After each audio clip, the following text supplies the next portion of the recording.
안녕하세요. 우프 선생이에요. 자, 오늘은 전반사와 광통신에 대해서 또 다 같이 공부를 한번 해봅시다. 자, 먼저 빗의 굴절을 먼저 봅시다. 전반사를 설명하기 위해서요. 빗의 굴절에 대해서 이제 먼저 좀 알아야 되기 때문에. 자, 근데 굴절이 뭐냐? 굴절은 말 그대로 꺾이는 걸 굴절이라 합니다. 굴절. 이 굴이 뭐 굴복한다 뭐 이런 뜻이잖아요. 그죠? 절이라는 건 뭐가 꺾인 걸 얘기하죠. 그래서 단절되고 뭐 이런 거 있잖아요. 그죠? 잘린 거 이런 거. 자, 그래서 꺾인 게 바로 굴절입니다. 그래서 다른 매질로 빗이 들어갈 때 뭐 소리가 들어가도 마찬가지입니다. 뭐가 진행해 가는데 꺾이는데 그 이유가 뭐냐? 바로 속도 차이 때문이죠. 속도 차이 때문에 꺾이는 거. 자, 이게 이제 굴절입니다. 근데 빛도 굴절하고요. 소리도 굴절하고 진행하는 파들은 다 이런 굴절 현상이 있는데요. 속도가 느린 쪽으로 꺾인다 이렇게 돼 있는데 이건 외우지 말고 이 현상을 한번 봅시다. 자, 보세요. 여기 빛이 하나가 자, 공기 중에 있던 빛이 여기 물입니다. 물. 자, 공기 중에 있던 빛이 물 속으로 들어간다.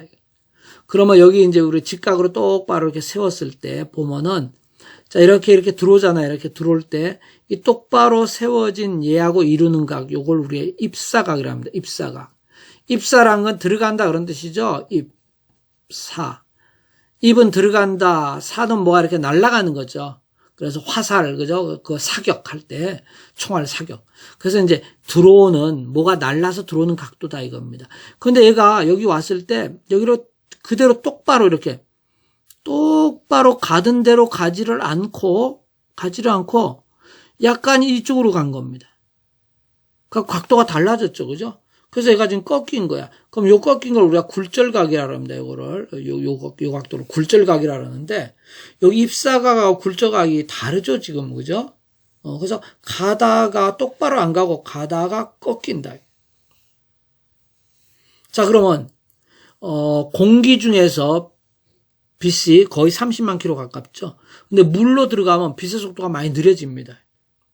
물입자들하고 막 충돌한다 생각하면 됩니다. 여기 공기 입자하고 충돌해도 공기는 거의 없다고 생각하고 그냥 쫙 가서 여기서 살짝 꺾입니다. 이렇게. 입사각, 굴절각 차이가 나는데 왜 이런 방향으로 꺾였냐? 자, 여기다 설명을 좀 해볼 테니까 여기 한번 봅시다. 자, 이렇게 돼 갖고 있는데 지금 여기 빛이 하나 날라오는데 이걸 하나, 둘, 셋, 넷, 5명이 지금 서로 어깨 동무하고 1번, 2번, 3번, 4번, 5번 얘가 어깨 동무하고 같이 가는 친구라고 그래 보세요. 자, 그래서 얘가 지금 이렇게 가고 있습니다. 이렇게. 자, 여기까지 똑같이 왔죠? 여기까지? 하나, 둘, 셋, 넷, 5. 그러니까 얘들이 전부 다 똑같이 이만큼 갔죠? 똑같이 가고 있어. 왜냐하면 같은 공기 중을 지금 진행해 가고 있기 때문에 빛이 지금 이렇게 가고 있어요. 공기 중을 진행해 가니까 친구들끼리 다 어깨 동무하고 똑같이 갑니다. 이렇게. 자, 여기까지 왔어요. 근데 여기가 지금 뭐냐? 물입니다. 물. 자, 그래갖고 여기가 이제 경계입니다. 경계. 자, 그러면 요거는 파란색으로 한번 해볼까? 파란색인가? 자, 그러면 얘는 지금 여기 도착했죠? 물에. 자, 얘는 이제 물에 도착했어. 근데 얘는 아직도 물에 도착 안 했죠? 얘는 그냥 공기 중에 있죠? 근데 공기에서는 빛의 속도가 빠르니까 이 정도 간다 생각합시다. 근데 물에서는 속도가 느리니까 조금밖에 못 간다 생각합시다. 이렇게 과장을 좀 해보면. 자, 그럼 이쪽에 있는 애는 이제 조금밖에 못 가. 그러니까 얘는 요 정도밖에 못 왔어. 근데 그 시간에 이 끝에 있는 얘들은 아직까지 어떻게 돼 있어? 이만큼 온 거죠. 여기서 쭉쭉 이렇게 간다고 생각해 봅시다. 얘는 이제 이런 식으로 쭉쭉쭉. 자, 그러다 보면 이제 요쪽에 있는 애도 이제 여기 왔다고 생각하면 자, 여기 이제 여기 들어온 얘들은 속도가 느리게 밖에 못 가는데 얘는 아직도 여전히 빨리 간단 말이죠. 그럼 어떤 일이 생기냐면 이렇게 그어보면 아까 여기서는 얘들이 다 똑같이 갔어. 똑같이. 근데 이쪽에는 이제 속도가 느려지고 얘는 상대로 속도가 빠르다고 생각해보자. 그럼 어떻게 되냐면 이렇게 되겠죠. 이렇게. 그죠? 그러니까 여기는 속도가 빠르니까 이만큼 갔죠? 요만큼밖에 못 가죠. 그럼 전체적으로 얘들이 일로 오다가 여기서는 이렇게 지금 꺾이는, 그죠? 현상이 일어나죠. 그래서 얘들이 이제 요만큼 갔어. 그럼 여기도 이제 들어오고 얘도 들어오고 여기도 이제 들어왔다고 생각해 봅시다. 그러면 얘들이 이제 들어온 다음부터는 얘들은 다 같이 물에 들어왔기 때문에 이제 속도가 다 똑같죠. 속도가 다 똑같으면 얘들은 다 똑같이 또 가는 거야. 이렇게 똑같이. 여기서 쭉쭉쭉 똑같은 속도로 가니까 이렇게. 그래서 바로 여기서 요 구간 사이에서 얘는 이미 도착해서 들어왔어. 그러니까 상대적으로 느려졌습니다. 느려졌는데 얘는 아직도 공기 중을 날아가니 상대적으로 빠르죠. 그러면 서로 줄 맞춰서 걸어가다가 여기는 상대로 속도가 느려지고 여기는 상대로 속도가 빠르다 그러면 가다가 이렇게 꺾일 수밖에 없죠. 이렇게. 전체적으로 이렇게 오다 이렇게 꺾일 수밖에 없어요. 얘는 이렇게 가다가 이런 쪽으로 오죠. 이렇게 꺾일 수밖에 없는 겁니다. 자동차 이렇게 생각하면 되죠. 그죠? 자동차 찻길이 이렇게 돼 있다 한번 생각해 보세요. 찻길이 이렇게 돼 있다. 그럼 이렇게 자동차가 있을 때 자동차 바퀴를 생각해 보면 자동차 이런 식으로 지금 가고 있죠. 그죠? 이렇게. 자, 이렇게 가게 되면 요쪽 바퀴들은 요쪽 바퀴들은 상대적으로 많이 가는데 이쪽 바퀴는 조금밖에 못 가죠. 상대적으로 이렇게 되니까. 그죠? 그래서 꺾이게 되잖아.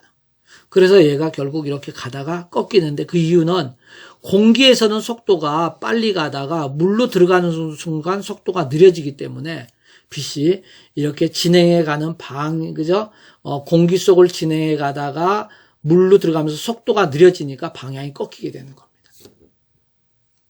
얘가 이 비스듬한 각도로 아니고 위에서부터 똑같이 들어온 다음에 이런 일 없이 그대로 가겠죠. 그죠? 그대로 가는데 비스듬히 들어오면 이쪽은 물에 이미 닿았고 이쪽은 아직도 안 닿았기 때문에 이런 일이 생깁니다. 그래서 이렇게 되는 거.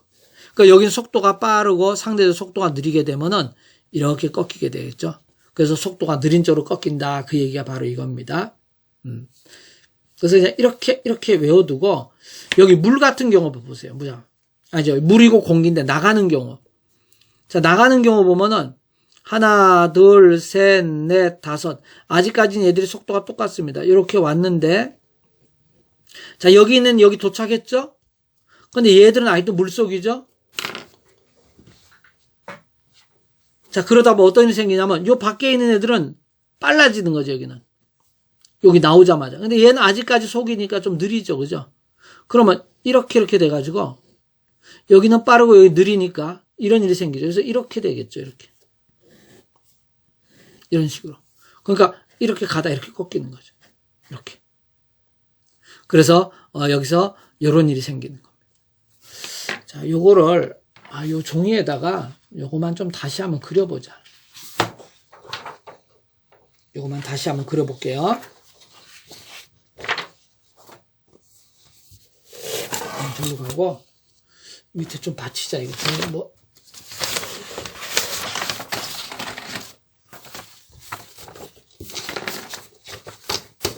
자, 받쳐갖고, 여기 한번 보면은, 이렇게.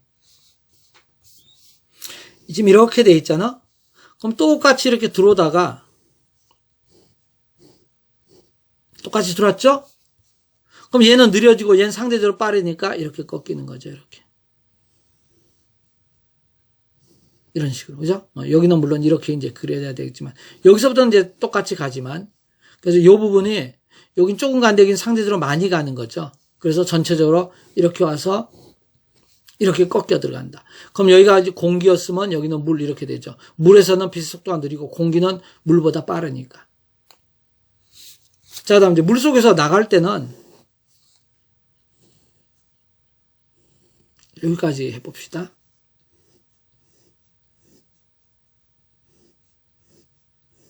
자, 지금 똑같이 가고 있어요. 여기까지 똑같은 간격으로 왔어. 자, 여기서 요 놈은 상대적으로 많이 갔죠? 얘는 그보다 상대적으로 조금밖에 못 가죠. 그러면 그림을 이렇게 좀 많이 가면 좀 과감히 꺾자, 이렇게. 자, 그러면 보면은 이렇게 했을 때 이렇게 생각해서 이렇게 이것처럼 생각했어요. 여기는 많이 가고 여기는 조금밖에 못 가니까, 그죠? 그래서 이렇게. 그 다음에 여기서부터 이제 똑바로 이제 이렇게 계속 똑같이 가겠죠, 얘는. 이렇게 이제 여기서 똑같이 가겠지만, 얘는 지금 물 밖으로 나갔는데, 얘는 아직도 물속. 여기가 물이고, 여기가 공기. 여기 속도 느리고, 속도 빠르고. 그 속도가 이제 느린 데서 빠른 데로 나가면 얘는 휙 가고, 얘는 조금밖에 못 갔기 때문에 전체적으로 가다가 이렇게 꺾이게 되겠죠. 자, 그러면 다시 이제 정리해보면, 만약 이렇게 돼 있는데, 여기서 지금 이렇게 하나 오다가 이 선을 기준으로 이렇게 됐다. 그러면 여기는 속도가 빠른 곳이고 여기는 상대적으로 속도가 느린 곳이구나. 이걸 여러분이 알아채려야 됩니다. 그 다음에 이렇게 했을 때 여기서 이렇게 가다가 이렇게 됐다. 여기서 꺾였다. 이렇게. 그러면 여기가 속도가 느린 곳이고 속도가 빠른 곳이구나. 이걸 여러분이 이해하고 있어야 됩니다. 그러니까 이건 이해한다면 이제 외워야 돼요. 이건 이렇게 되면. 자, 그랬을 때 요걸 우리가 입사각, 요거는 굴절각. 여기 들어온 게 이거니까. 여기서는 얘가 이렇게 들어왔으니까 요게 입사각이죠. 그 다음에 꺾어졌으니까 요게 바로 굴절각이겠죠. 굴절각. 그죠?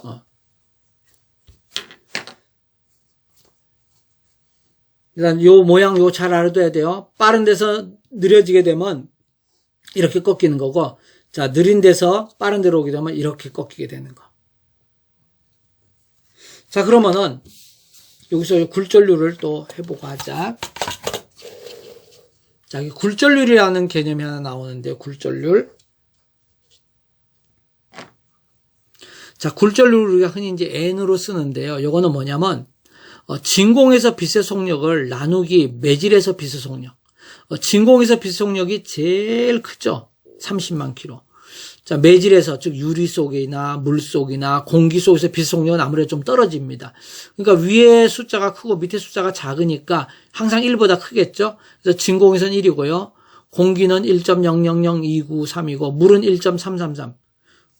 물을. 그러니까 예를 들면 여기가 지금 30만 킬로 1초에 그럼 요 물은 여기 1.33이니까 어떻게 돼요? 여기서는 속도가 많이 느려지겠죠. 그러면 30만 킬로를 1.333으로 한번 나눠 볼게요. 30 나누기 1.333 22.5. 그러니까 여기서는 22.5만 킬로 이런 식으로. 물에 들어가게 되면 빛이 22.5만 킬로가 되고요. 진공에서는 30만 킬로. 이 둘이 나누면 1.3 나오죠.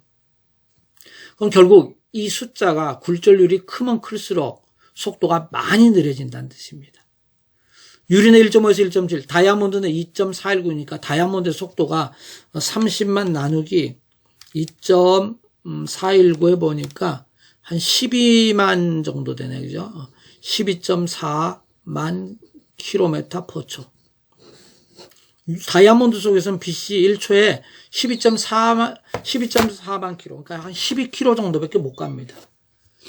자, 여기서 우리는 기억해둬야 될 거, 굴절률이, 즉 N이 큰 물질일수록 클수록 빛의 속도도 느려진다. 다이아몬드의 속도가 제일 느립니다. 우리가 공식을 이렇게 만들었기 때문에 그런 거예요. 그래서 굴절률 N. 자, 그래서 이 물체의 굴절률을 N1이라 그러고 이 물체의 굴절률을 N2라 그랬을 때, 요 N1이 지금 좀 빠르니까 여기 우리가 공기하고요. 여기를 편의상으로 물 이런 식으로 해봅시다. 그러면 빛이 이렇게 들어오죠? 이렇게 꺾이니까 입사각이 크고 굴절각이 작죠. 자, 그러면 여기서 빠르니까 요 N1 값이 좀 작겠지, 그지? N1 값하고 여기 있는 N2 값하면 뭐 크기로 비교하면 이렇게 돼야지. 여기가 느리니까 느릴수록 굴절률은 크잖아. 여기 있잖아. 굴절률이 클수록 속도가 느리다 그랬죠. 자, 여기고. 그럼 여기 지금 각도가 들어왔죠? 그런데 이거 사인으로 합니다. 자, 사인의 세타1. 이 각도가 지금 보이고 크고 이게 세타1. 각도가 크죠, 이게. 이건 그거보다 작죠. 그러면 사인의 세타2. 사인은 각도가 크면 클수록 큽니다. 사인 90도가 1로 제일 크니까. 그래서 이거 곱하기는 서로 똑같습니다, 항상. 그게 바로 지금 여기 있죠, 그죠? 그래서 이 물체의 굴절률에다가, 여기 들어온 요 각도, 요거에 사인 취한 거, 요 각도의 사인 값에다 굴절률을 곱한 거는 여기. 요 물질의 굴절률에다가 역시 굴절 각도 사인 값 곱한 거랑 똑같습니다. 그러니까 이 두 물질의 굴절률은 우리가 알 수 있죠. 이건 이미 이건 물질마다 딱 정해져 있는 거기 때문에 이미 우리가 실험으로 다 구해냈기 때문에 알고 있는 거죠. 그래서 N1, N2도 우리가 알고 있는 거고, 요 들어오는 각도, 요거만 보면 요거죠. 굴절 각도도 계산할 수가 있겠죠. 물론 거꾸로 이제 굴절 각도나 뭐 다른 거 주고 다른 것도 구할 수도 있고, 그 스넬의 법칙이라고 굉장히 중요한 법칙 중에 하나죠. 공식 별로 어려운 것도 없어요. 굴절률하고요, 사인 각도 이렇게, 예? 굴절률하고 사인 각도. 근데 1번 물질의 굴절률, 1번 물질에서 각도. 그럼 2번 물질의 굴절률, 2번 물질에서 각도. 요거는 항상 서로 똑같다 하는 거. 자, 그러면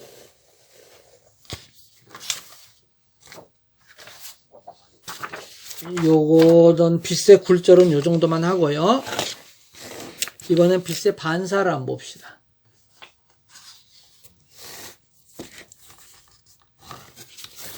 이제 전반사가 일어나는데 굴절하고 반사하고 같이 연결해야 되거든요. 자, 먼저 빛의 반사를 한번 보게 되면 반사는 말 그대로 탕 튕겨나가는 거죠. 그래서 우리가 뭐 어떤 거 있으면 반사 그러잖아, 그죠? 제가 욕하면 내가 반사 그러면 튕겨서 걔한테 갔다 그거죠. 그래서 여기 그림 보면은 빛이 이렇게 들어오잖아요. 들어오면 어디서 반사가 일어나냐면 공기하고 물하고 서로 다른 두 물질, 이게 물질의 경계가 되겠죠. 물질의 경계에서는 항상 반사와 굴절 두 가지가 다 일어납니다. 아까 여기서 이거 설명할 때 이렇게 여기서 이렇게 굴절만 그렸는데 사실은 여기도 반사가 있어요. 이렇게 이거 안 그렸는데 그림은 복잡해지니까 안 그렸을 뿐입니다. 그래서 빛이 이렇게 와서 튕겨나간 건 반사고요. 안으로 들어간 게 굴절입니다. 그래서 굴절은 경계를 뚫고 안으로 들어감. 근데 들어가는데 그대로 못 가고 각도가 꺾여서 들어가. 근데 반사는 경계를 못 뚫고 튕겨나온 겁니다. 튕겨나온. 슉! 탕! 해서 튕겨나온 게 반사. 뚫고 들어간 게 굴절. 오케이? 자, 그러면 여기서 튕겨나올 때 들어간 각도가 입사각이고 튕겨나온 게 반사각이죠. 이 각도는 항상 똑같습니다. 들어간 각도와 나오는 각도 항상 똑같습니다. 그 다음 속으로 스며들어간 게 굴절이죠. 그럼 여기 요 각도는 우리가 굴절각이라 그랬죠, 아까. 굴절각은 입사각하고 틀리죠. 자, 여기도 마찬가지. 지금 빛이 이렇게 나올 때 여기서 일부는 뚫고 이렇게 굴절이 되고요. 여기 물을 뚫고 물표면을 뚫고 공기 중으로 간 거죠. 그런데 상당히 많은 빛은 여기서 뚫지 못하고 튕겨서 도로 들어옵니다. 반사. 경계를 뚫고 저쪽 공기 속으로 들어가지 못하고 물에서 나갔던 게 튕겨서 다시 물 속으로 들어오는 거야. 자기 집으로 도로 들어오는 거죠. 이게 반사입니다. 그래서 반사는 뚫고 저쪽 세상을 가지 못한 거 도로 튕겨 나온 거죠. 자, 그러면 요 반사에서 한번 보세요. 여기 이제 여기 물입니다. 지금 물. 요 공기. 자, 속도가 느린 데서 상대적으로 빛 속도가 빠른 공기 쪽으로 갈 때 이렇게 돼갖고 튕겨나온 게 반사고 요 굴절인데 요 각도를 잘 조절하다 보면은 이 굴절하는 게 요 선을 따라 쭉 가게 됩니다. 이렇게. 그러니까 굴절하는 게 그러니까 굴절이 하나도 없는 거야. 자, 굴절이 하나도 없으면 전부 다 반사죠. 그 전반사입니다. 이 전반사는 전부죠. 전부 다 반사하는 거야. 자, 여기 한번 보세요. 빛이 만약에 100이 들어갔는데요. 굴절로 만약에 70을 했다. 그러면 30은 반사해서 나오겠죠? 100이 들어가서 30은 일로 나오고 70 들어가고. 여기서도 지금, 자, 100이 지금 여기서 날아가서 반사해서 70이 들어왔다 그러면 굴절로 30 갑니다. 이거. 그죠? 근데 여기는 지금 100이 갔는데 굴절이 빵이 일어난 거야. 자, 굴절이 빵이 일어났다는 거는 전부 다 반사한 거죠. 100. 전부 다 반사한 거야. 물론 이 각도는 서로 똑같게 반사가 되겠죠. 그래서 여기서 껴잉 나가는 게 하나도 없어. 바깥으로 나가는 게 하나도 없이 100% 이게 전반사입니다. 그러니까 손실이 없는 거죠. 자, 그래서 전반사는 굴절되는 빛이 없이 모두 다 반사되는 거. 그래서 여기도 한번 그려보면 여기 다시 한번 보자. 이렇게 그냥 쭉 이렇게 해놓고 할게요. 자, 얘가 이렇게 갔을 때는 반사도 꽤 하고요. 굴절도 여기 기준으로 하면 각도로 이렇게 계산해 보니까 한 이 정도 굴절이 있었어요. 굴절이. 근데 이거보다 각도를 조금 더 올렸더니 반사도 이렇게 하고요. 자, 이 굴절이 아까보다 좀 작아졌죠. 이렇게 굴절.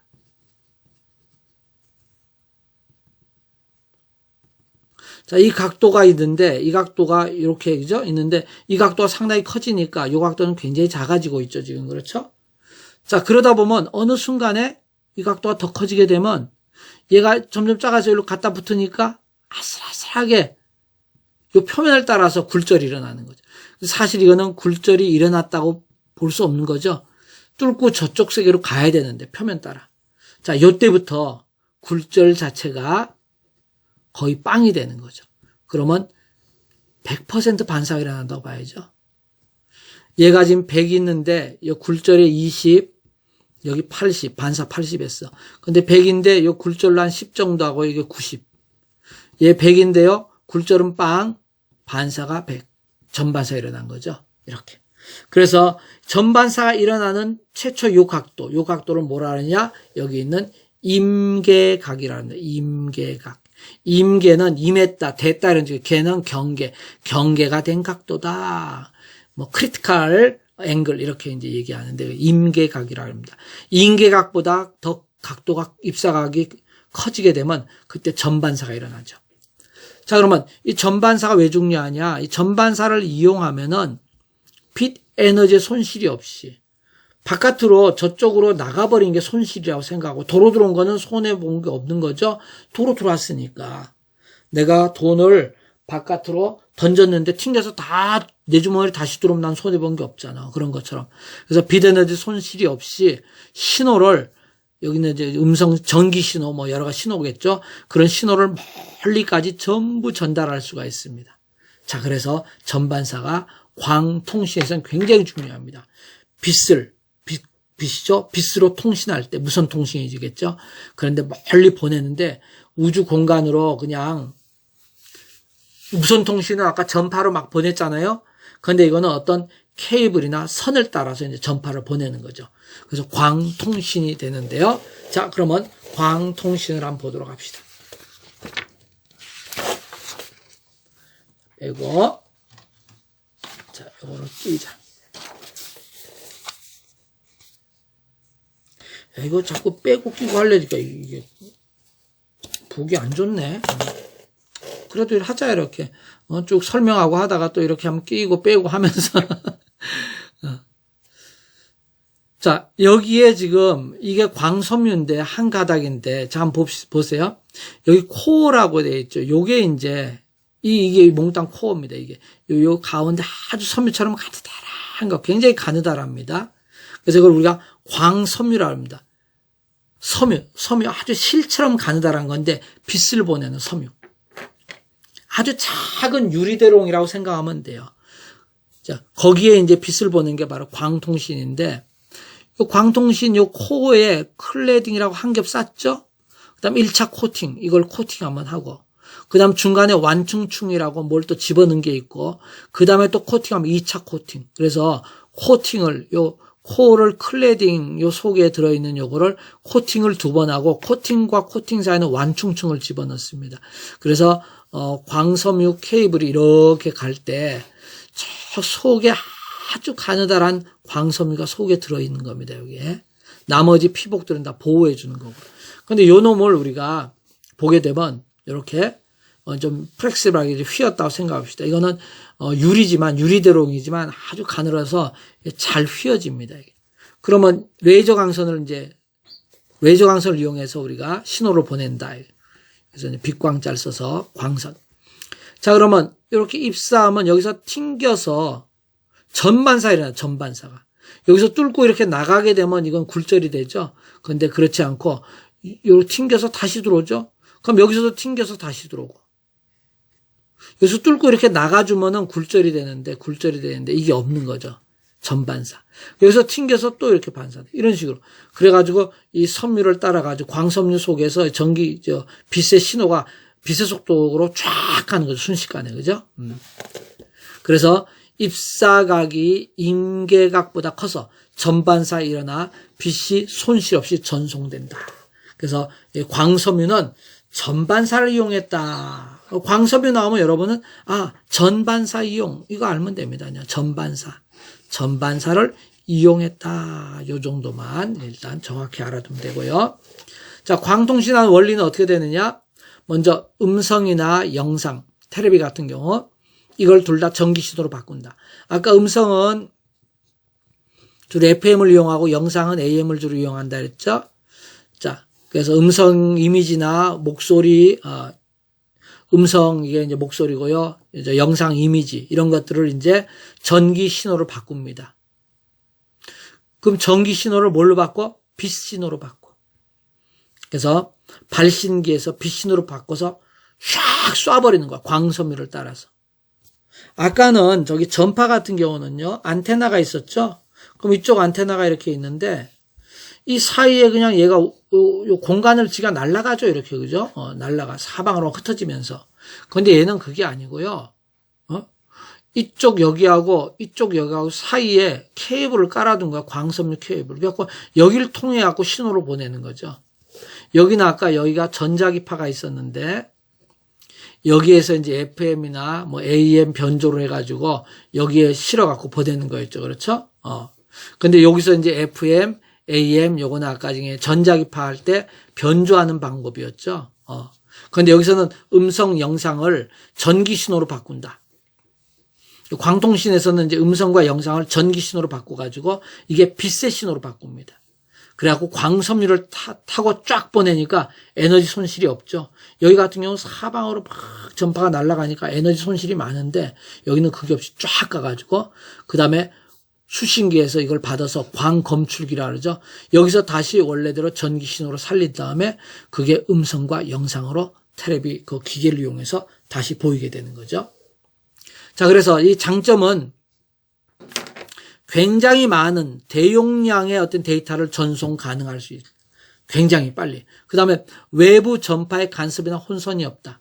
아까 여기 전자기파 이거는 안테나라는 건 다른 외부 전화가 막 오게 되면 전파들이 서로 간섭이 일어나고 간혹가다 테레비가 막 삐삐삐 그러는 그죠? 잡음 들어오고 이런 게 있잖아요. 근데 얘는 그런 거 없죠. 외부 전파의 간섭이나 혼선이 없다. 왜냐하면 전파로 하는 게 아니고 광섬유에 그냥 레이저 광선 빛을 쏴버리는 거니까. 그래서 대용량의 데이터를 빨리 보낼 수 있습니다. 아주 빠르게. 상당히 많은 양을 보낼 수 있는데 단점은 이 섬유니까 유리관 같은 거죠. 그게 뚝 끊어져 버리면 광섬유가 끊어지면 너무 가늘고 작기 때문에 연결하기 힘듭니다. 그래서 광섬유를 만약에 이제 여기 우리나라 합시다. 자, 여기 우리나라 있고 여기 이제 미국 쪽이라 그러면 사이 태평양이 있죠. 그죠? 태평양. 그럼 이 지하에 이렇게 케이블을 이제 지하가 아니고 이제 바다죠. 여기 바다. 바다 해저에 케이블을 이렇게 깔아놨죠. 이렇게. 그래서 이거 광 케이블 따라갖고 신호가 왔다 갔다 하니까 이제 인터넷을 하는데 해저 지진이 나가지고 이거 끊어져 버린 거야. 선이 갖고 끊어져 버렸다. 그런 경우 요거 찾아갖고 연결할 수가 없습니다. 그래서 이런 경우는 다시 여기 배 타고 가면서 선을 다시 이렇게 바닷속에 빠뜨리는 거죠. 빠뜨려갖고 다시 그냥 선을 깔아버리는 거예요. 여기 뭐 밑에 바다 밑바닥까지 설치할 수도 없고 배에서 그냥 선을 계속 그냥 바다 밑으로 그냥 깔아 앉혀버리는 거죠. 그래가지고 그 선을 연결해서 다시 쓰는 거. 그래서 끊어지면 연결하기 어려운 그런 단점이 있습니다.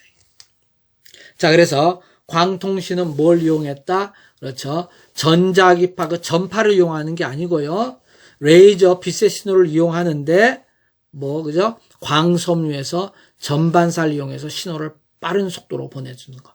요게 바로 광통신이 됩니다. 그래서, 요거는, 요 광통신은 그러니까, 전자기파, 방송통신하고 좀 틀리죠? 아까는 방송통신, FM, 라디오, 텔레비, 이런 것들은 이제 안테나에서 쫙 그렇게 LC회로, 그죠? 거기 주파수를 이용해가지고 멀리 보내고 있는데, 요거는 방송통신하고 광통신이죠. 광통신 주로 인터넷 같은 거, 이런 거 이제 하는 거죠. 그죠? 그래서 광통신에서는 바로 전반사를 이용한 거고, 그 다음에 여기서 이제 음성하고 전기 신호는 아까 중에 전파통신은 음성은 FM으로, 영상은 AM으로 이렇게 이제, 변조를 해가지고 보내는데, 광통신에서는, 요거는 전파, 방송통신에서 쓰는 거고요. 광통신에서는 음성이나 영상도 다 전기 신호로 이제 바꿔가지고, 여기 케이블을 따라서 광섬유를 따라서 보내는 거죠. 그래서 이 순서들을 여러분이 좀 잘 봐둬야 되겠습니다. 자, 그럼 여기까지 해가지고 일단 광통신까지 하도록 하고요. 좀 쉬었다가 그 다음에 저 뒤에 내용, 그 뒤에 내용이 조금 더 축전기하고 나오고 좀 어렵죠? 헷갈리는데 축전기와 코일 이제 좀 자세하게 다시 공부해 보도록 하겠습니다. 다음 시간에. 자, 여러분 수고했어요. 파이팅!